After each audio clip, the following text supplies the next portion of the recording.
एका पक्षाच्या चिन्हावर निवडणूक लढवायची, जनतेची मतं मिळवून निवडून यायचं, नंतर त्याच पक्षाशी बंडखोरी करायची, दुसऱ्या गटात जायचं आणि चक्क मूळ पक्षावर माझाच हक्क आहे असा दावा सांगायचा। ही तर संसदीय लोकशाहीची आत्महत्या आहे, म्हणजेच कॉन्स्टिट्यूशनल हाराकिरी आहे। सुप्रीम कोर्टात 30 जुलै 2026 ला शिवसेना सत्ता संघर्षाच्या अंतिम सुनावणीला सुरुवात झाली आणि ठाकरे गटाचे ख्यातनाम वकील कपिल सिब्बल यांनी अगदी याच आक्रमक शब्दांमध्ये आपला युक्तिवाद देखील सुरू केला।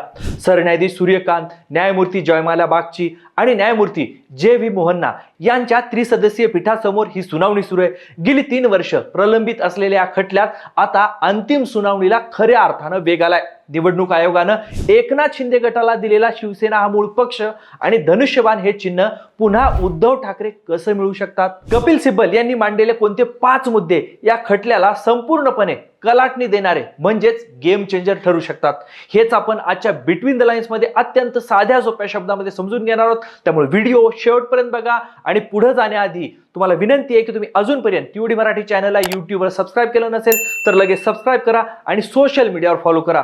नमस्कार, मी सदानंद गायळ, तुम्ही बघताय टीओडी मराठी। सुरुवातीलाच आपण कपिल सिब्बल यांनी मांडलेले ठाकरे गटासाठीचे 5 महत्त्वाचे युक्तिवाद कोणते ते समजून घेऊ। पहिला युक्तिवाद आहे तो म्हणजे राजकीय पक्ष आणि विधिमंडळ पक्ष यातला फरक। कपिल सिब्बल यांनी सुरुवातीला सुप्रीम कोर्टाच्या सुभाष देसाई खटल्याचा संदर्भ देत एक महत्त्वाचा कायदेशीर मुद्दा उपस्थित केला। त्यांनी स्पष्ट केलं की राजकीय पक्ष आणि विधिमंडळ पक्ष हे 2 पूर्णपणे वेगळे घटक आहेत। केवळ 31 किंवा 40 आमदार म्हणजे संपूर्ण शिवसेना पक्ष होऊ शकत नाही। मुळात राजकीय पक्ष हा सर्वोच्च असतो आणि याच राजकीय पक्षात पक्षप्रमुख, विभाग प्रमुख, संपर्क प्रमुख, राष्ट्रीय कार्यकारिणी आणि तळागाळातले कार्यकर्ते असतात। राजकीय पक्षाचा प्रमुख जेव्हा एखाद्याला उमेदवाराला एबी फॉर्म देतो तेव्हा तो उमेदवार पक्षाच्या चिन्हावर निवडणूक लढवून आमदार किंवा खासदार बनतो। त्यामुळं आमदार हे राजकीय पक्षाच्या खाली येतात। म्हणूनच काही आमदार वेगळा गट स्थापन करून आपणच मूळ राजकीय पक्ष असल्याचा दावा अजिबात करू शकत नाहीत, असा कपिल सिब्बल यांचा युक्तिवाद आहे। त्यांचा दुसरा युक्तिवाद आहे तो म्हणजे 2018 ची पक्षाची घटना आणि पक्षप्रमुखाचे अधिकाराबद्दल। सुनावणीवेळी कपिल सिब्बल यांनी शिवसेनेचा इतिहास आणि पक्षाच्या संविधानाचा संदर्भ देखील दिला। 1966 मध्ये बाळासाहेब ठाकरेंनी शिवसेनेची स्थापना केली। 2012 पर्यंत तेच पक्षाचे प्रमुख म्हणजे शिवसेना प्रमुख होते। त्यांच्या निधनानंतर 2013 मध्ये उद्धव ठाकरे यांची पक्षप्रमुख म्हणून निवड करण्यात आली। पुढे 27 फेब्रुवारी 2018 ला शिवसेनेची पक्षांतर्गत निवडणूक आणि राष्ट्रीय कार्यकारिणीची बैठक पार पडली। सिब्बल यांनी कोर्टाच्या निदर्शनास आणून दिलं की 2018च्या या घटनेनुसार उद्धव ठाकरे हेच पक्षाचे सर्वोच्च नेते आणि पक्षप्रमुख आहेत। विशेष म्हणजे याच कार्यकारिणीत खुद्द एकनाथ शिंदे यांची शिवसेना नेतेपदी नियुक्ती ही उद्धव ठाकरेंनीच केली होती। 2019च्या विधानसभा निवडणुकीत देखील ठाकरेंनी दिलेल्या एबी फॉर्मवरच शिंदेनी निवडणूक लढवली आणि महाविकास आघाडी सरकारमध्ये देखील ते मंत्री देखील झाले।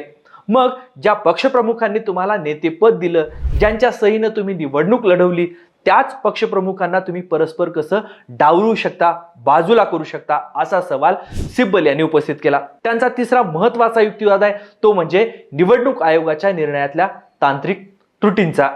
20 फेब्रुवारी 2023 रोजी केंद्रीय निवडणूक आयोगानं शिंदे गटाला शिवसेना हे नाव आणि धनुष्यबाण हे चिन्ह दिलं।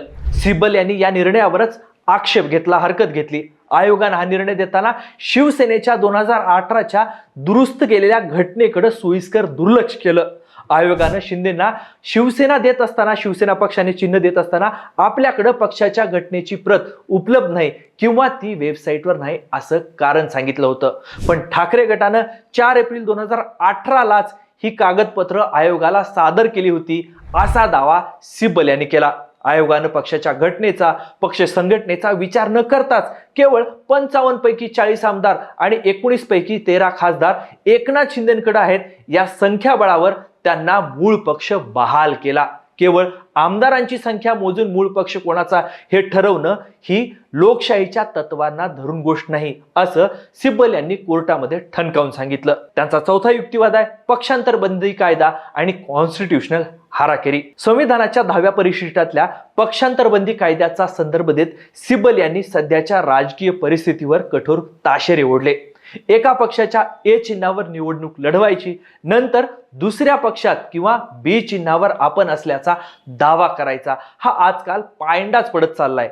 सिब्बल यांनी यालाच कॉन्स्टिट्यूशनल हाराकिरी असा जपानी शब्द वापरला, ज्याचा अर्थ स्वतःहून आत्महत्या करणं किंवा स्वविनाश असा होतो. एखाद्या आमदारांना अशी हाराकिरी करणं म्हणजे त्यानं स्वतःहून पक्षाचं सदस्यत्व सोडलंय आणि जर असं असेल तर तो अपात्रतेच्या कारवाईस कायद्यानं पात्र ठरतो, असं सिब्बल यांनी कोर्टाच्या निदर्शनास आणून दिलं. बंडखोरी करून पक्षावरच दावा सांगणं हे देशाच्या संसदीय लोकशाहीसाठी देखील अत्यंत घातक ठरू शकतं, याकडेही त्यांनी लक्ष वेधलं. आणि पाचवा सगळ्यात महत्वाचा युक्तिवाद आहे तो म्हणजे बंडखोरांची बेकायदेशीर कृती आणि राज्यपालांचा निर्णय. 2022 मध्ये नेमकं काय घडलं याचा घटनाक्रम देखील सिब्बल यांनी कोर्टासमोर मांडला. विधान परिषद निवडणुकीत क्रॉस वोटिंग झाल्यानंतर 21 जून 2022 ला 31 आमदार सुरत मार्गे गुवाहाटीला गेले. या केवळ 31 आमदारांनी स्वतःच एक प्रस्ताव मंजूर केला आणि शिवसेनेचे अधिकृत प्रतोद व्हीप सुनील प्रभू यांना पदावरून हटवून भरत गोगावलेंची तिथं नियुक्ती केली. हा निर्णय संपूर्ण राजकीय पक्षाचा नव्हता, तर केवळ काही आमदारांचा होता. तत्कालीन राज्यपाल भगतसिंह कोश्यारी यांनी या बंडखोर आमदारांचं पत्र ग्राह्य धरून बेकायदेशीरपणे थेट बहुमत चाचणीचे सरकारला आदेश दिले. तत्कालीन ठाकरे सरकारला सुप्रीम कोर्टानं यापूर्वीच राज्यपाल कोश्यारींचा हा निर्णय चुकीचा असल्याचं 11 मे 2023च्या आपल्या घटनापीठाच्या निकालामध्ये स्पष्ट केलं होतं. सिब्बल यांनी कोर्टाला हेच पटवून देण्याचा प्रयत्न देखील केला की या संपूर्ण प्रक्रियेत बंडखोर आमदारांनी घेतलेले सगळेच निर्णय पक्षाच्या घटनेच्या आणि कायद्याच्या विरोधात होते. पण खरंच ठाकरे गटाचा हा युक्तिवाद गेम चेंजर ठरणार का? तर या प्रश्नाचं साधं सोपं उत्तर आहे की निवडणूक आयोगानं आणि विधानसभा अध्यक्ष राहुल नार्वेकर यांनी एकनाथ शिंदे यांच्या बाजूने जो निकाल दिलाय त्याचा मुख्य पाया आधार हा आमदारांचं बहुमत हाच होता. सुप्रीम कोर्टानं कपिल सिब्बल यांचा आमदार म्हणजे पक्ष नाही तर मूळ राजकीय पक्ष आणि त्यांची घटनाच सर्वोच्च असते हा युक्तिवाद मान्य केला तर शिंदे गटाच्या दाव्याचा जो मूळ पायाच आहे तोच कोसळून जाईल. 2018ची घटना कायदेशीर ठरली तर पक्षप्रमुख म्हणून उद्धव ठाकरे यांचे निर्णय आणि अधिकार सर्वोच्च ठरतील. म्हणजेच निवडणूक आयोगानं केवळ आमदारांच्या संख्येवर शिंदेंना धनुष्यबाण आणि शिवसेना हे नाव देण्याचा जो निर्णय घेतलाय तो कायदेशीर कसोटीवर टिकणार नाही आणि तो निर्णय रद्द करून हे चिन्ह पुन्हा मूळ नेतृत्वाकडेच म्हणजेच उद्धव ठाकरेंकडे सोपवण्याचा मार्ग मोकळा होऊ शकतो. या सुनावणीवेळी सिब्बल यांनी कोर्टाला एक खंत देखील बोलून दाखवली. त्यांनी म्हटलं की या आमदार अपात्रतेच्या प्रकरणावर आणि खटल्यावर वेळेतच सुनावणी पूर्ण झाली असती तर महाराष्ट्रात एकनाथ शिंदेचं सरकारच अस्तित्वात आलं नसतं आणि हा सगळा कायदेशीर पेचप्रसंग निर्माण झाला नसता. यावर सरन्यायाधीश सूर्यकांत आणि न्यायमूर्ती बागची यांनी काही प्रतिप्रश्न देखील केले. तुम्ही स्वतःही अनेकदा सुनावणी पुढे ढकलण्याची मागणी केली होती असं कोर्टानं सिब्बल यांच्या निदर्शनास आणून दिलं. थोडक्यात काय तर सुप्रीम कोर्टातली ही सुनावणी निव्वळ महाराष्ट्रापुरती मर्यादित नाही तर संपूर्ण देशाच्या राजकीय भविष्यासाठी आणि लोकशाहीच्या अस्तित्वासाठी ऐतिहासिक ठरणार आहे. आगामी काळातलं राजकारण देशाचं महाराष्ट्राचं सुप्रीम कोर्टाच्या या निकालावर ठरणार आहे. आता या प्रकरणाची पुढची सुनावणी ही येत्या मंगळवारी 4 ऑगस्टला होणार आहे. कोर्टानं दोन्ही बाजूंना आपले सर्व मुद्दे आणि कागदपत्रांचं संकलन व्यवस्थित सादर करण्याचे निर्देश देखील दिलेत. आता 4 ऑगस्टला एकनाथ शिंदे गटाचे वकील कपिल सिब्बलांच्या या तगड्या आणि कायदेशीर मुद्द्यांना कसा युक्तिवाद करून खोडून काढतात हे बघावं लागणार आहे. पण तुम्हाला काय वाटतं?